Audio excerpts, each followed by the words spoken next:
Hello everyone, সবাই কেমন আছো? সকালে উঠে খেয়ে নিয়েছিলাম এই জলটা। তারপর সকালে টাইমে আর কোনো ভিডিওই করিনি। জানোই তো আমি খুব ব্যস্ত মানুষ। আর দুপুরের দিকে খেয়ে নিয়েছিলাম এই ডালটা।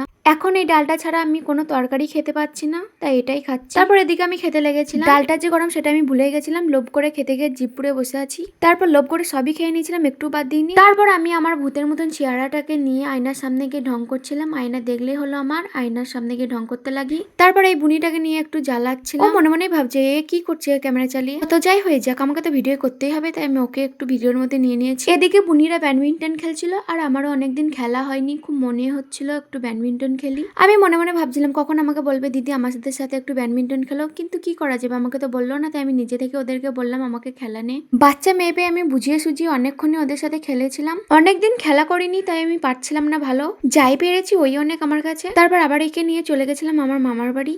আমি তো এক জায়গাতে বসে থাকতে পারি না, তাই এখানে ওখানে ঘুরে ঘুরে বেড়াই। তারপর আমি আর মলি মিলে চলে গেছিলাম শনি মন্দিরের ওদিকে একটু ঘুরতে। অনেকদিন এদিকে ঘুরতে আসা হয়নি, আগে রোজই আসতাম ঘুরতে, এখন সেরকম আসা হয় না। এদিকে এই মেয়েটা যেখানে এই ফুল গাছগুলো দেখবে কুড়ি ফাটানোর জন্য সেখানে দাঁড়িয়ে পড়বে। দেখো সব কুড়িগুলো ফাটিয়ে দিয়েছে, কুড়িগুলোর নাকি ওর খুবই ভালো লাগে ফাটাতে। এই গাছ দুটো দেখতে পাচ্ছ, এটা সবাই বলে সিজগ্রামের গেট। সত্যি কথা বলতে আমাদের গ্রামটা খুবই সুন্দর, আমার তো খুবই ভালো লাগে, কার কি লাগে আমি জানি না, বাট আমার খুবই ভালো লাগে আমাদের গ্রাম। আমাদের গ্রাম ছাড়া আমার অন্য কোনো জায়গা গিয়ে ভালো লাগে না থাকতে। তারপর আমরা বাড়ি চলে এসেছিলাম। দেখতেই পাচ্ছ কত খাতা জমে আছে, আর আমার অনেক লেখা বাকি আছে, কিন্তু আমি কিছু লেখিনি এখনো।